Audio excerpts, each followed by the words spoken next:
This is the Cool Meanderings with Dr. Germ G podcast. Thanks for listening.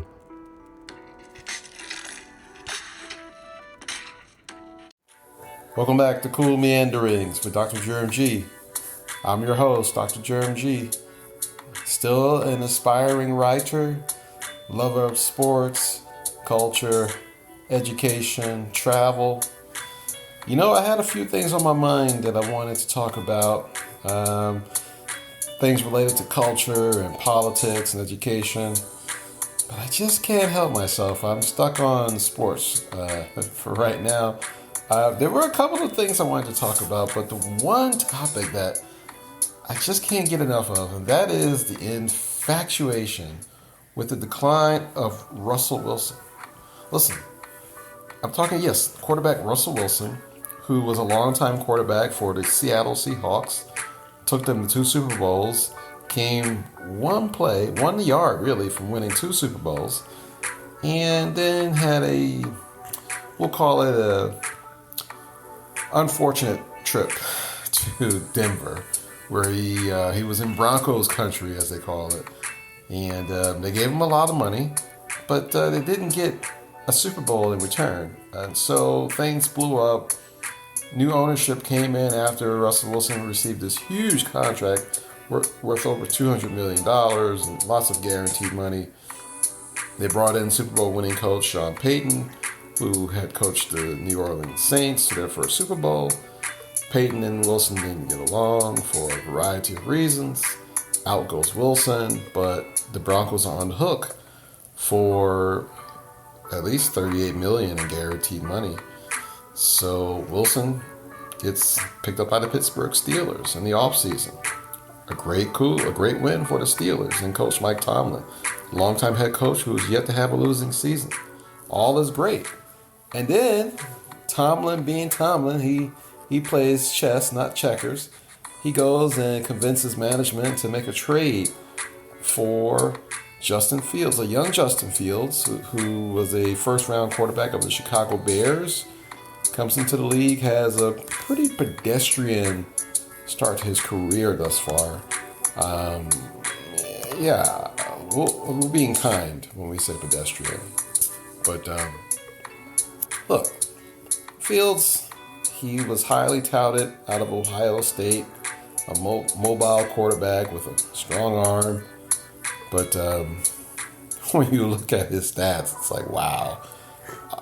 I understand why he's not in Chicago anymore. Never mind a losing record, but let's just say that his stats do not suggest that he is a long-term QB in the league. But nonetheless, he has potential.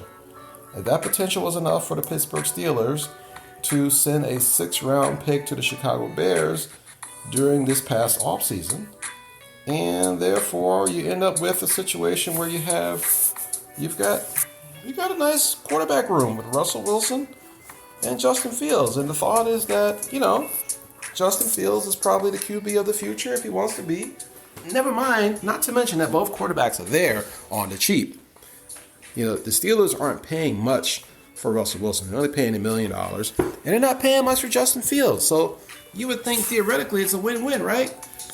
Well, things get a little complicated because... So conventional wisdom is that Russell Wilson will be QB1, right? He's going to be the starting quarterback.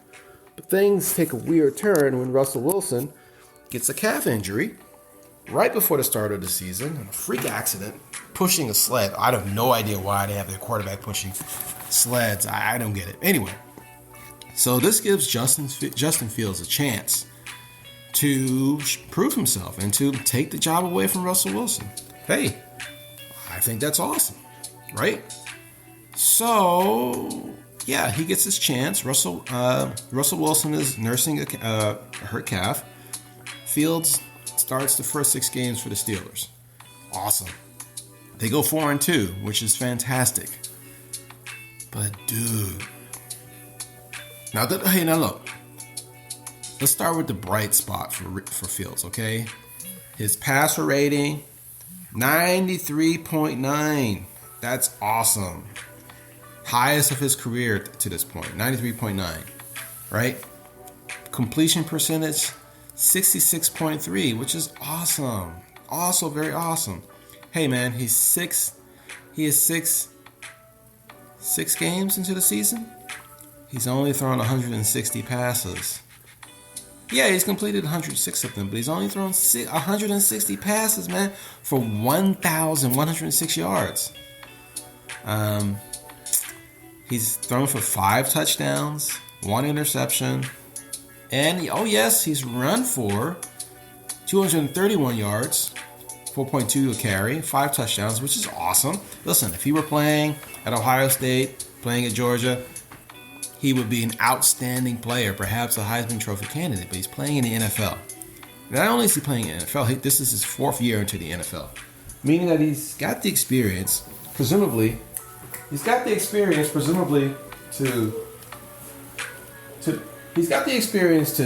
be at this point a veteran league. Hey, I've got a little guest here. I got a fan. Would you like? I'm not signing autographs right now, but come hang out with me. Well, okay, it's not my fan. It's my kid. My kid is a little freaked out by my soliloquy right now. But anyway, listen, this is the NFL, and look, the bottom line is Fields' production, according to the Steelers, and even according to Justin Fields, it's just not good enough. All right, he's okay. He's doing okay, but not good enough to be a starter in the league. I don't think. And quite frankly, I don't think the Steelers think so. Otherwise, you wouldn't have this ongoing quarterback controversy. I didn't mention the fact that he's also had 6 fumbles, although he only lost 1 of them, but still, he has a tendency to fumble the ball. 6 fumbles in 6 games. But I think the bigger picture is, look, the Steelers, they got off to a great start. They probably should be, if not undefeated, at least 5-1. I think they gave a game away to the Colts. They probably should have won that one.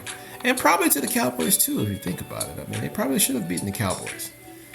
But listen, these things happen. No team is going to go undefeated, not even the Chiefs. But still, I think the major issue is when you look at the film, I'm sure the guys like Justin Fields. Certainly people in the media like Justin Fields. A lot of former players in the media, they like Justin Fields, but they know. The reality is that Fields, he has reached his ceiling. And if it were any other team and they were 4-2, awesome. It's probably okay. But he's on the Pittsburgh Steelers. The Pittsburgh Steelers have higher expectations. Tomlin is a winner. He's won every year, and he knows that basically after the next 2 games against the New York Jets and New York Giants, the schedule is pretty rough, man. You've got to play your divisional opponents twice: the Cincinnati Bengals, the Baltimore Ravens, and the Cleveland Browns. You've got to play those folks twice. You got to play the Chiefs. You got to play the Washington Commanders, who are now very good. And I believe there's a game against the Philadelphia Eagles squeezed in there too. I'm pretty sure they have to play the Eagles too. Yeah, I could be wrong, but I'm pretty sure that they play the Eagles later this year. If I'm not mistaken. Yes, they do. They go to Philly. Yeah, that's a pretty rough schedule the rest of the way. I mean, and Cleveland's no slouch. But essentially, I think Mike Tomlin is looking at his team, looking at the schedule, and saying, "Wow, yeah, we need to get ourselves ready, because if we're going to compete, if we're going to win this thing, we're going to need a little bit more at the QB position." And so I think they made the right call. They're making the right call, man. I mean, look, I don't think the Steelers are working with that much talent at the wideout position. Yes, they have George Pickens. Everybody else is okay. Van Jefferson is okay. Scotty Miller had his moment when he was with Tom Brady in Tampa Bay. Calvin Austin, I don't know. The running game is okay. I mean, they're moving the chains. Listen, they're scoring enough points to win, which is important. And you can't take away from Fields his threat as a mobile quarterback and how much a defense has to respect that. You can't take that away from Fields. And the 5 touchdowns on the ground. Wilson's not going to give you that. But I think Wilson will give you more production at the QB position. He'll make more reads than Fields. Listen, if Russell Wilson was that great of a quarterback who could make that many reads, he'd still be in Denver. I mean, I seriously don't think Denver intentionally wanted to sabotage itself and get rid of Russell Wilson. It just didn't work. Listen, Sean Payton wanted a certain type of quarterback. And although Russell is good enough, he's not quite what Payton wanted. And so Payton got his wish. He has Bo Nix now, and it looks like Bo Nix could develop into the kind of QB that Payton wants, but, that's to be determined. And there's a question as to how much time ownership is going to give Payton to figure that out. So, yeah, look, at the end of the day, people are upset. Russell got all that money. Maybe they don't think he deserved it. Maybe they don't think his decorum, his disposition, public disposition suggests that he's a team guy. Yeah, okay. These are legitimate or reasonable grievances that people in the game may have about Russell Wilson. But you cannot deny that he's resourceful and he's good enough. He's good enough at the QB position to deserve a chance to start and probably to be considered as a reasonable signal caller that could take the Steelers deep into the playoffs. Listen, Justin Fields, yes, he got you. He was the QB for 4 of your 6 wins. That's true. But do you really want to take a chance by having Justin Fields in the QB role against teams like Baltimore, Kansas City, Philadelphia, Washington now? I mean, come on. Are you telling me that... Oh, look. Washington has a quarterback that they just drafted. A young kid that they just drafted. And this recent draft, he's the number 2 pick in the draft out of LSU, former Heisman Trophy winner, Jaden Daniels. At this point in his early career, Jaden Daniels is already better than Justin Fields. I mean, if you look, he's played 6 games in his entire career. Okay? He's already better than Justin Fields. All right? His stats are they're somewhat similar, but they're a little bit better. I mean, his completion percentage is higher, 75%. He's thrown a few more touchdowns. He's thrown 2 interceptions, and he's also had 4 touchdowns on the ground. Okay, but this guy's a rookie. Okay, number 1. He is 6 games into his career, and he's playing at a pretty high level for an NFL quarterback, I would say. Again, Fields is 4 years into his career. So now look, quarterbacks differ in different systems, and then sometimes it might take a quarterback a couple of years, 3, 4, 5 years to really get himself settled in the position. I often think about Terry Bradshaw. Terry Bradshaw struggled as the signal caller for the Steelers for the first 4 or 5 years of his career.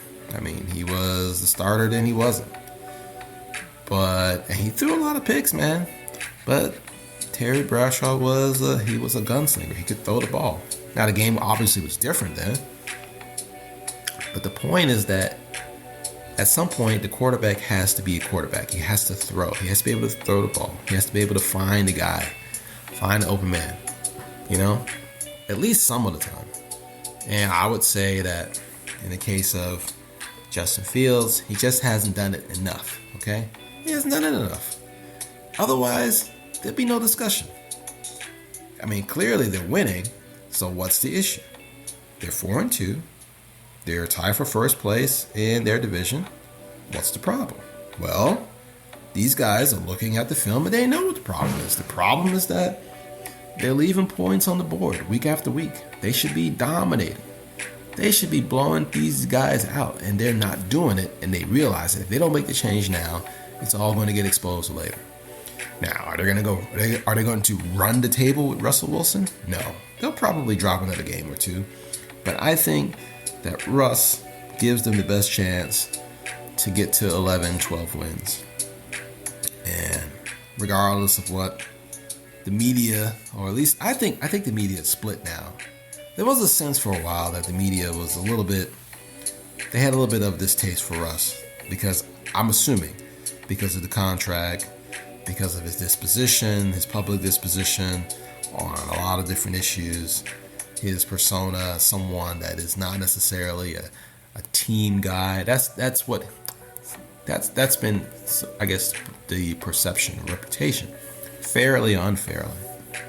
But the man is a recipient of the highest community award, distinguished community award that an NFL player can have, which is the Walter Payton Man of the Year award. So, keep that in mind, and just look. Okay, he's a leader, and he's a standout in a way that makes some people uncomfortable, and that's okay. But it's time to face the facts, okay? It's time to face the facts. Russell Wilson is better than Justin Fields. Justin Fields will tell you himself. He's had the time. He's had the opportunity. If he were that good, there'd be no discussion. If he were that good, there'd be no discussion. There'd be no conversation. There'd be nothing to talk about. It would be Fields' job. But the reality is that it's not. And so now, Russ is going to get his opportunity against the Jets and then the Giants, and we'll see. Can they go back to Fields? Of course they can. And look, if Russ comes in and he's throwing picks and they lose 2 of the next 3, then maybe they should go back to Fields, because at the end of the day, you got to win games. And if Fields can get you wins with mediocre performances, so be it. This would not be the first time that Tomlin's had a mediocre NFL quarterback. Quite frankly, Ben Roethlisberger, the one horse that he's had at the QB position, probably was 2/3 of himself his last 2 or 3 seasons. So I think Tomlin's been working with a average to below average QB for probably the last 4 or 5 seasons. So, hey, if Russ doesn't work out, then you go back to Fields. But I think you've got to go for it. You got to take the chance. It's a no-brainer. Russ is probably not taking them to the Super Bowl, but I think they would probably feel a little bit more confident going into games against Cincinnati, against Kansas City, Philadelphia, and definitely Baltimore with someone like Russell Wilson, who's not intimidated, not afraid to mix it up. So let's see what happens. It'll be good, and the Mark Schlerers of the world, can just take a break, take a breather. It's going to be all right. I know he did you dirty, or you think Russ did you dirty in Denver, but hey, no one made you give him all that money. No one made you do it. Hey, blame your ownership, blame your management. Hey man, Russ came, he cooked a little bit, then he bounced. He bounced with the bag. Hey, you got to blame Peyton for that too, because Peyton said, hey man, I don't care how much you pay him, I don't want him here. And the funny part is that when he benched Russell Wilson, he was actually quite productive. The numbers were pretty decent. But you know what? That's on Denver. That's not on Russ. So let's see what happens. Anyway, I think it'll be an interesting week because the New York Jets are coming in having lost last couple of games. They got rid of their coach Robert Saleh. They picked up Devontae Adams, a longtime receiver, former teammate of quarterback Aaron Rodgers. So should be a good matchup on Sunday night when the Jets come into Pittsburgh to play against the Russell Wilson-led Pittsburgh Steelers. I mean, it hasn't been officially declared. And look, Tomlin might still go with Fields to start the game and then bring Wilson in if things don't go well. But I suspect that we're probably going to finally see Russell Wilson start a game. And I think it makes sense. You know, when I look at Justin Fields, do you know who I think of? I think of a QB that was drafted by the Oakland Raiders back in 2011. It was, I think, one of the last draft picks by former owner, rest in peace, Al Davis. This was a QB drafted out of Ohio State in, I think, the 4th round. His name was Terrell Pryor. Now, Terrell Pryor was a highly touted athlete who, was picked up by the Ohio State Buckeyes back in 2008, and he had a pretty successful career at Ohio State. Had to leave early because of some scandal involving former head coach Mike. I can't remember the guy's name, but yeah. Anyway, so yeah, no disrespect. It's not Mike. It's Jim Tressel. Actually, is it Jim Tressel? What? You know what? Yeah, I can't think of the guy's name. Yeah. Who was the coach of Ohio State when they won that national championship? Now I'm curious. Was it Jim Tressel? I think it was Jim Tressel. Yeah. Jim Tressel was the coach of Ohio State when they won. Yeah, it was Jim Tressel. I had it right. Yeah. Jim Tressel was the coach of Ohio State when they won when they won their first. Well, no, they've had a couple of national championships, but they won one national championship under Jim Tressel back in 2002 that they really shouldn't have won. The refs gave the game away.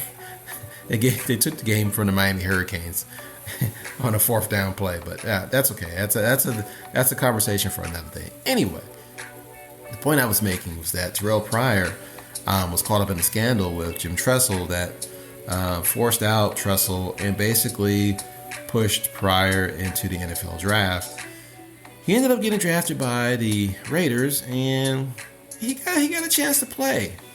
And what's ironic is that at some point in his career, I think he was, it might have been the 2013 season. Yeah, I believe it was the 2013 season, in a game against the Pittsburgh Steelers in Oakland. Pryor set the then record for a touchdown run, for the longest touchdown run by a quarterback, a 93-yard run against the Pittsburgh Steelers. I still remember that play.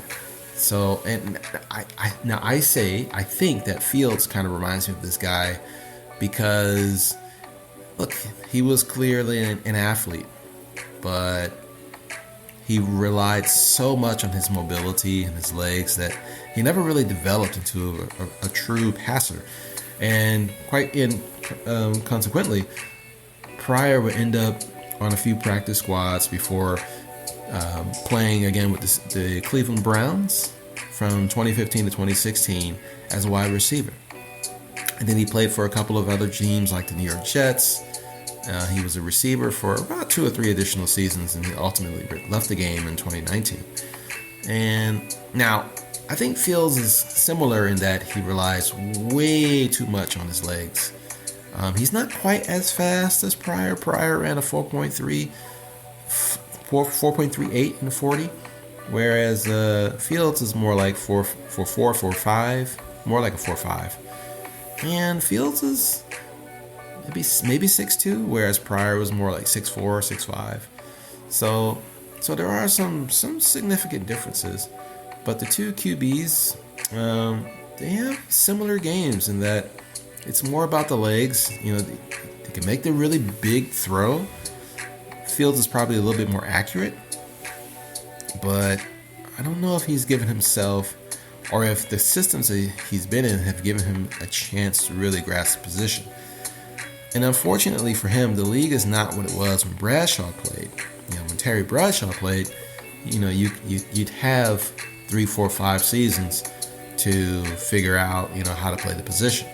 Now he did have Bradshaw had some competition. Ernie Gilliam was the QB that I think he was competing with back then for the starting role, and Gilliam was in fact one of the first black QBs to play in the NFL. And so there is that distinct historical fact there that's, again, tied to the Pittsburgh Steelers. So a lot of interesting historical points here that really come into play when talking about the current situation between Justin Fields and Russell Wilson. Two black quarterbacks. How awesome is that? Lots of black quarterbacks in the NFL these days. Jaden Daniels, CJ Stroud. Yeah. All right. Anyway.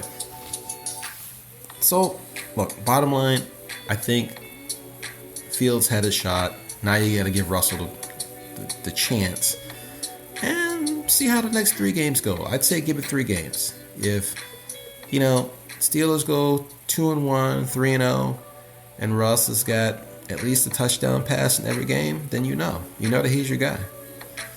If things are a little shaky, 1-2, 0-3, then you have to take a look at Russ's impact. If the defense is getting demolished and they're losing high-scoring games, well, then you obviously know that it's not Russ, it's the defense. But if Russ is, basically, throwing games away or fumbling games away, then you know that it wasn't the right move. I think the next 3 games will be telling to figure out, whether or not, Tomlin is making the right call here by potentially putting in Wilson. But I think you got to do it. I think it's time. You got to get ready for that back end of the season. It's going to be a killer, man. And all those Russ haters, you just got to take a breather, okay? He's getting his money. Just let it go. Just let it go, okay? He's got his money. Just like Deshaun Watson has his money. He's done. 0. I mean nothing.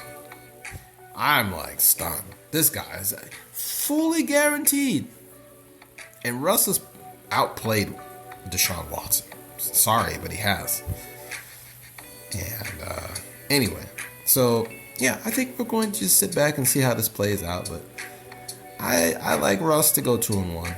Maybe they'll drop a game against Washington. But if they go 3-0, and he's a big part of it, then this is their guy. This is their guy to ride up the season, and then after that, we'll see what happens. And for Justin Fields, what can you say? You had your opportunity. Maybe you'll get one more. But look, what's most important is that he knows. He himself has admitted as much. So what else can you say? Well, I just wanted to just give a quick chime in on this. I've got some thoughts on some other issues, and I'll probably get to those in the next couple of days. I'm going to go check out the Maryland USC game today. It's going to be my first time seeing the USC Trojans in live action, so I'm excited about that. But it should be a fun weekend. Lots of top 10 matchups in college football, and yeah, let's see if we get some interesting upsets today. And then we'll find out what the verdict is tomorrow evening for the Pittsburgh Steelers. It's a win-win for me because in my fantasy league, I'm picking the New York Jets defense because I think the Jets defense, they're going to get at least 1 or 2 turnovers, which is great. Maybe they'll give up 20 points, but you can get me 1 interception, 1 fumble. I'm good. Look, and if things work out and the Steelers have a pretty good offensive output, then I'm happy for Russell Wilson or Justin Fields. So it's a win-win. So we'll see what happens. All right. Well, on that brief note, I hope you have a great weekend, and thanks for listening. You can catch my podcast episodes on Spotify and Amazon Music and anywhere else. Yeah. Wow. I can't believe I've been talking for 30 minutes. Didn't feel like 30 minutes today. Yeah, I've been meandering for 30 minutes. If you're still listening, I love you. Thank you for your support. And definitely definitely drop me a line. And of course, I'm on YouTube. And if you can also go to coolmeanderings.com. All right? Thanks a lot. Until next time, I'm out. This is the Cool Meanderings podcast with Dr. Germ G.